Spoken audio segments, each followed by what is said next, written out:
Hello there, my name is Paul Michael Bales. You've probably heard of me as the man who brought loads of rare books back into the public domain. Lots of rare flat earth books, which helped rebirth the modern flat earth movement. You also probably have heard that I converted Eric Dubay, or Dubai, into the flat earth conspiracy. You've probably seen my video saying gravity doesn't exist. You probably see me talking about other subjects also. But tonight, I want to talk to you about another thing we're told by science, rejecting our own senses to believe in their fantasy. Tonight I want to talk to you about the moon and the moon's rotation. You see, when we look at the moon, we only see one side of the moon. And yet we're told by the scientists that the moon rotates on its axis. So there's two contradictory statements there. We only see one side of the moon, and yet the moon rotates.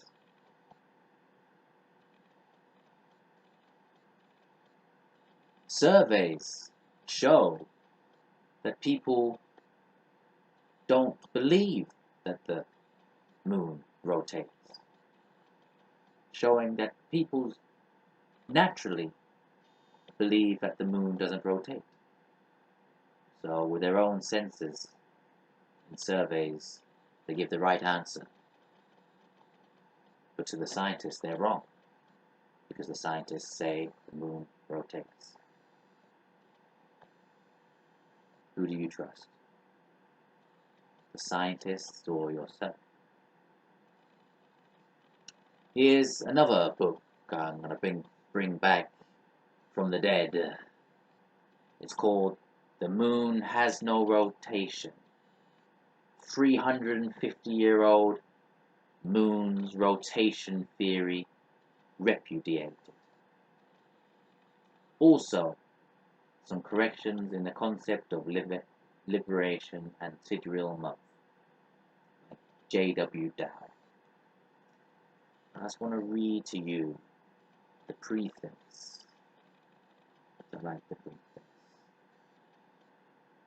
Here we go.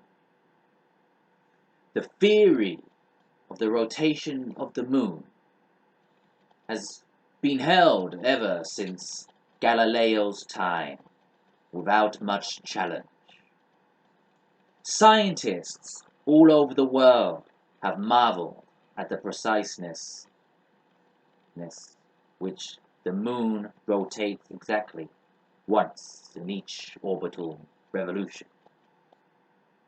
People call this unique because no other heavenly body has such a mysterious motion.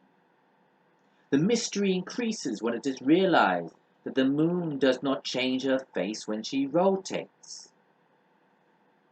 This one-facedness of the moon has been explained by astronomers as due simply to the moon's rotation once in each revolution.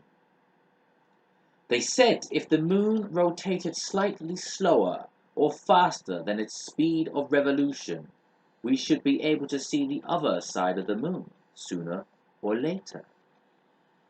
Some said the moon rotates in relation to sun only, while some say, and most people believe, the moon's rotation is real.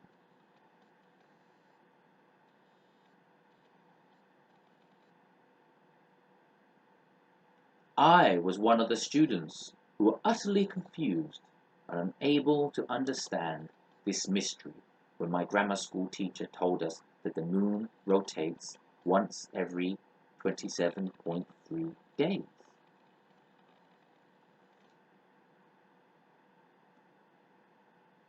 In 1956,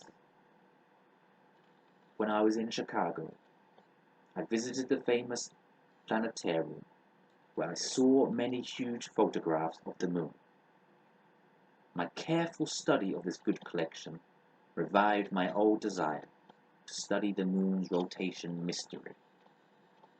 When people ask why the moon always presents only one side of a picture, and why we never see the other side, the explanation is always the same.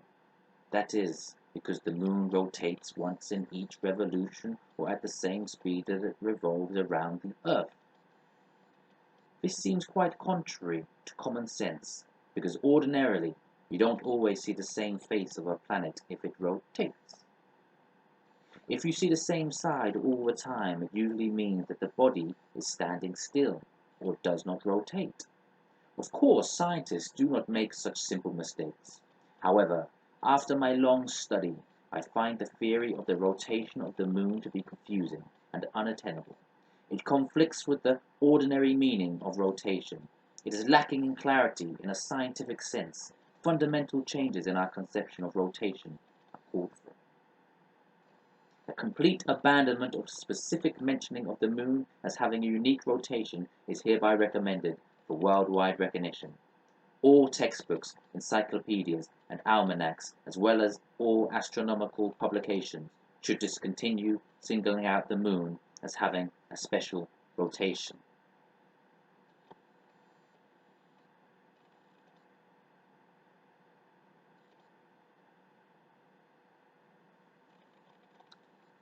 That'll do for now. I hope you enjoyed my reading.